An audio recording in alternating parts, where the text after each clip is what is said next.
میرے دوستو، انسان کو کل عقل بھی مل جائے تو پھر بھی اللہ کی حکمت کا وہ احاطہ نہیں کر سکتا۔ رب کریم کو زیادہ پتہ ہے کہ ہمارے لیے کون سی چیز بہتر ہے اور کون سی چیز ہمارے لیے نقصان کا باعث ہے۔ اللہ تبارک و تعالی کی حکمت یہ چاہتی ہے کہ میرے بندے پریشان نہ ہوں۔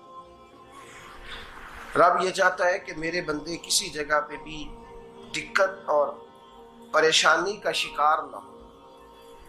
تو اللہ تبارک و تعالی نے راہ اعتدال اختیار کرنے کا حکم ارشاد فرمایا کہ تم اعتدال کے رستوں پہ چلو، معتدل زندگی گزارو، افراط و تفریط سے بچو۔ آج جس معاشرے میں ہم وقت گزار رہے ہیں، اس معاشرے میں ہم اس بات کو سمجھنے سے قاصر ہیں کہ اصل ہمارا مسئلہ کیا ہے۔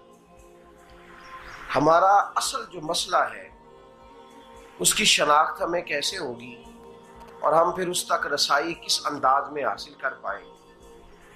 ہم ہمیشہ اپنی آمدن بڑھانے کے چکر میں رہتے ہیں، ایک کام اور شروع کر لیں، پارٹ ٹائم جاب شروع کر لیں، کوئی سائیڈ بزنس اس کا آغاز کر لیں۔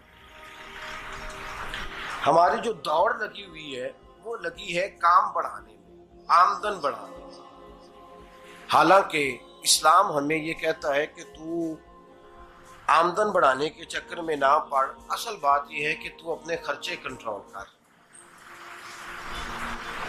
تنگ انسان وہ نہیں ہوتا جس کی آمدن تھوڑی ہوتی ہے۔ یہ توجہ کیجیے گا میری بات، یہ قیمتی بات ہے اور گفتگو ساری کا لب لباب ہے۔ تنگ بندہ وہ نہیں ہوتا جس کی آمدن تھوڑی ہوتی ہے، اصل پریشان وہ ہوتا ہے جس کے خرچے زیادہ ہوتے ہیں۔ اور ہمارا جو روزمرہ کا نقصان ہو رہا ہے نا، وہ آمدن کے معاملات میں نہیں ہو رہا۔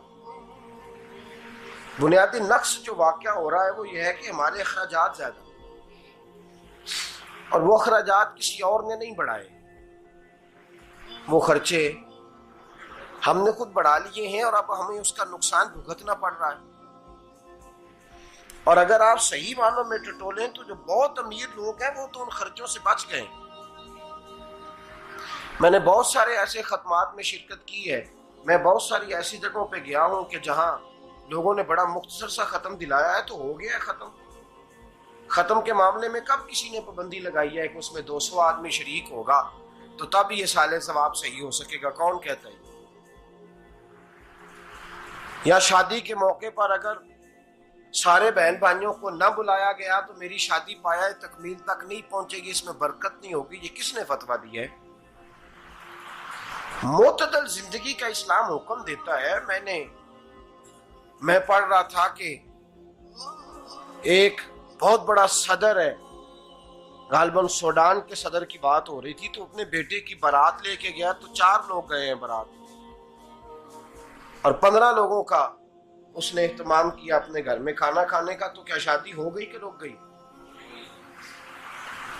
تو بھئی راگ الاپنا اس بات کا کہ بڑی پریشانی ہے، کوئی سائیڈ بزنس شروع کیا جائے فلان جگہ فلان جگہ فلان جگہ، تو اصل معاملہ یہ ہے کہ پہلے ایک بندہ کماتا ہے تو پھر بھی گھر ہی چلتا ہے، پھر بڑا بیٹا ساتھ شامل ہوتا ہے تو پھر بھی گھر ہی چلتا ہے، پھر منجلا بیٹا شامل ہوتا ہے تو پھر بھی گھر ہی چلتا ہے۔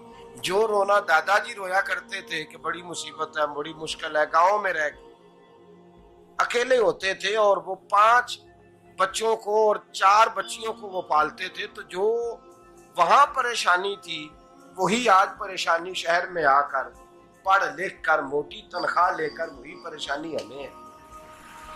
تو میں جس نتیجے پہ پہنچا ہوں اس کو پڑھ کے، قرآن مجید کی چند آیات کو دیکھ کر اور اس مفہوم کی جو حدیثیں کتب احادیث میں پائی جاتی ہیں اور ہمارے بزرگوں نے ہمیں جو مزاج اس حوالے سے دیا ہے، میں اس نتیجے پہ پہنچا ہوں کہ مسئلہ آمدن کا نہیں، مسئلہ خرچے کا ہے۔ ہمارے خرچے بنیادی طور پر زیادہ، اور اگر پھر ہم زیادہ بوجھ خواتین پہ ڈالتے ہیں کہ وہ مطالبے زیادہ کرتی ہیں، اور اگر آپ مجھ سے پوچھیں تو خواتین کی بھی اگر کسی جگہ کوئی عادت خراب ہوتی ہے تو اس میں اصل کردار اس کا ہوتا ہے جو وہ عادت خراب تو کیوں اپنے گلے سے اتار کے آپ کسی کے گلے میں بات ڈالنے کے چکر میں ہیں؟ وہ خواتین کی طبیعت نہیں ایسی ہے. اصل بات یہ ہے کہ ہم نے عادت ڈالی ہے، ہم نے یہ مزاج ان کو دیا ہے تو ان کا بنا ہے، نہ کیسے بن سکتا.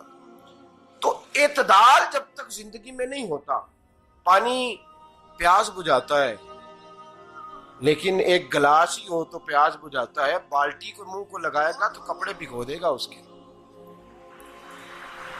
حالانکہ پانی بری چیز کا نام نعمت ہے نا بہت بڑی اللہ کی، لیکن پیالے میں ہی اچھا لگتا ہے. کوئی مٹکا منہ کو لگائے گا تو تانگ ہوگا، پیالہ ہی بہتر ہے اس کے لیے. تو میرے دوست، مٹکے سے بھی بعض اوقات کام چل جاتا ہے، لیکن اگر کوئی کہے نہیں مجھے دریا ہی چاہیے تو اس کا تو گھر بہ جائے گا، سارا گھر بہ جائے گا اس کا. ہمیں دریا قابو کرنے کا موڈ بنایا ہوا ہے تو اس سے گھر بہا کرتے ہیں، اس سے گھر بنا نہیں کرتے. گھر پیالے سے پانی پینے سے بنتا ہے.